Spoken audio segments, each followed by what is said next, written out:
It is useful to preliminarily specify the perimeter within which we use the expression crowd investing. For crowd investing, I will not refer to every crowdfunding model, and in particular not to donation-based and reward-based crowdfunding, but only to crowdfunding services offered by online platforms that involve a potential financial return for the investors through the subscription of transferable securities issued by the fund seeker. This is the investment-based crowdfunding. Bearing in mind that pursuant to European Union legislation, transferable securities can consist in shares in companies and other securities equivalent to shares in companies, partnerships, or other entities, and depository receipts in respect of shares, which is the equity crowdfunding, and bonds and other forms of securitized debts, or the entering into loan agreements, which is the lending-based crowdfunding. Currently, the crowd investing regulations in the single European Union member states can considerably diverge from each other, while there are some member states that have not regulated at all the crowd investing services through a specific legal framework and therefore consider the related activities under the MiFID II directive. Some countries, just to make a couple of examples, provide an authorization that allows crowdfunding portals to operate both as investment-based crowdfunding, so hosting public offers of shares and bonds,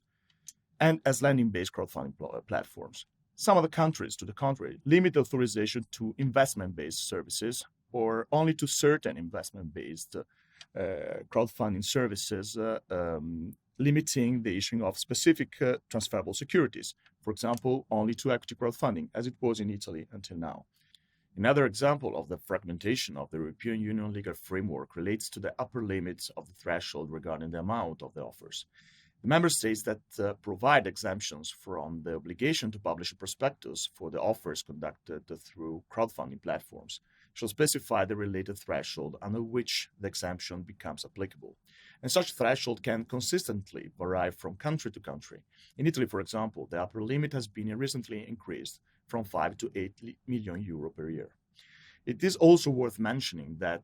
as the domestic regulations have normally been approved in exemption of MiFID II directive, and consequently, most of the portals are not authorized to operate under MiFID II, this entails that the portals authorized in the single member states cannot passport their authorization to another EU country.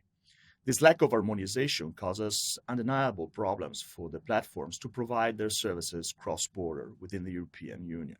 and consequently to scale up their businesses due to their fragmented and sometimes conflicting national regulatory regimes.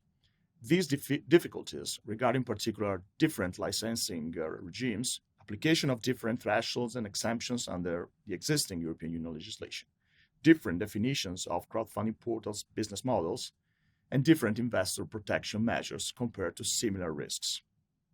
In order to resolve the problems due to the lack of harmonization, the European Union institutions are discussing a draft of regulation on European crowdfunding service providers,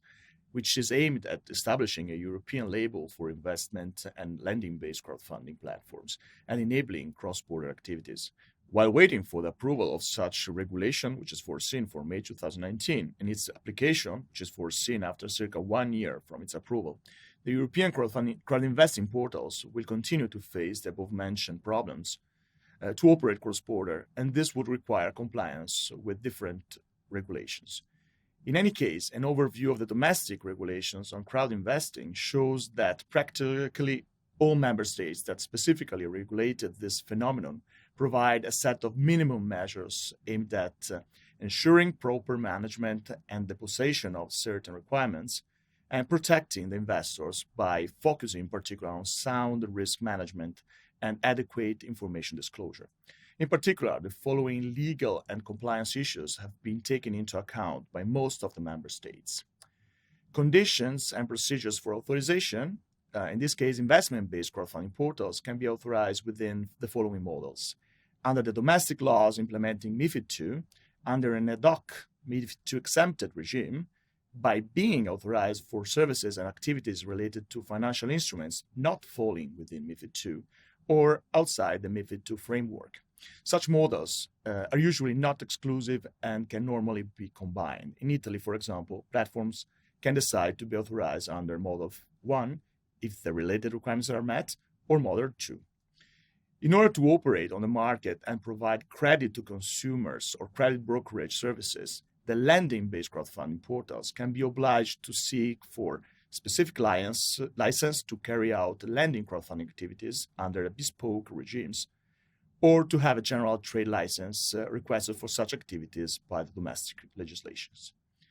Then we have organizational requirements. Such requirements typically consist in client asset rules and record-keeping requirements, conflicts of interest procedures, as well as good repute, professionalism, and competence requirements of portals managers.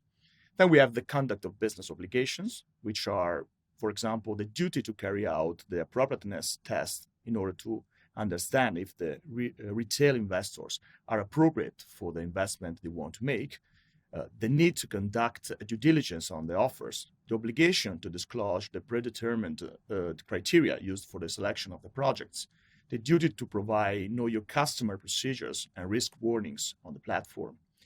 Moreover, in some member states, portals must also limit investment amounts on the basis of the categorization of investors, for example, retail or professional investors, natural persons or legal persons, etc. Then we have transparency requirements, which consist in particular in the obligation to provide investors information regarding the risks of the investment, typically illiquidity and risk of losing the entire amount, etc., as well as disclosure documents containing some key information regarding the fund seeker, the investment, and the project.